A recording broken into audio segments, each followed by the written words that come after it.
FIFA World Cup ২০২৬ round of 16-এর মঞ্চে মুখোমুখি দুই চিরপ্রতিদ্বন্দ্বী পর্তুগাল এবং স্পেন। ম্যাচের শেষ মুহূর্ত, টানটান উত্তেজনা, শ্বাসরুদ্ধকর পরিস্থিতি। কোটি কোটি ফুটবল ভক্তের চোখ তখন মাঠের দিকে। ঠিক তখনই ঘটল সেই অবিশ্বাস্য ঘটনা যা ফুটবল ইতিহাস মনে রাখবে বহু বছর। ম্যাচের একদম শেষ সেকেন্ডে কিভাবে স্প্যানিশ আর্মাডারা পুরো খেলার মোড় ঘুরিয়ে দিল, পর্তুগালকে কাঁদিয়ে কিভাবে স্পেন ছিনিয়ে নিল কোয়ার্টার ফাইনালের টিকিট। ফুটবল ইতিহাসের অন্যতম সেরা এই থ্রিলারের শেষ মুহূর্তের নাটকীয়তা জানতে একটি লাইক দিয়ে ভিডিওটি একদম শেষ পর্যন্ত দেখুন। ম্যাচের ঘড়িতে তখন 90 মিনিট পার হয়ে অতিরিক্ত সময়ের খেলা চলছে। স্কোরবোর্ড বলছে 0-0।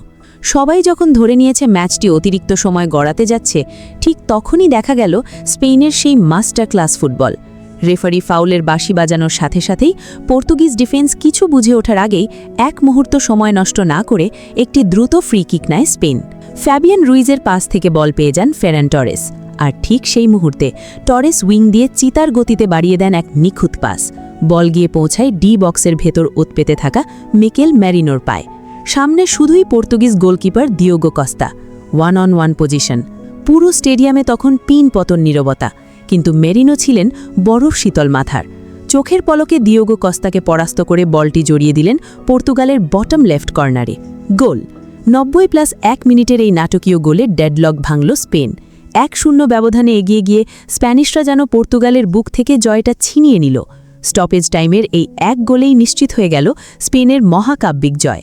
ফুটবল বিশ্বকাপের এমন অবিশ্বাস্য এবং রোমাঞ্চকর মুহূর্তগুলো কি আপনার গায়ের লোম খাড়া করে দিয়েছে? আপনার কি মনে হয়, স্পেন কি এবার বিশ্বকাপ নিতে পারবে? কমেন্ট করে আপনার মতামত এখনই জানান। আর ফিফা ওয়ার্ল্ড কাপ ২০২৬-এর প্রতিটি ম্যাচের এমন নিখুঁত ও দ্রুততম আপডেট সবার আগে পেতে এখনই আমাদের চ্যানেলটি সাবস্ক্রাইব করুন এবং বেল আইকনটি বাজিয়ে রাখুন। দেখা হচ্ছে পরের ভিডিওতে।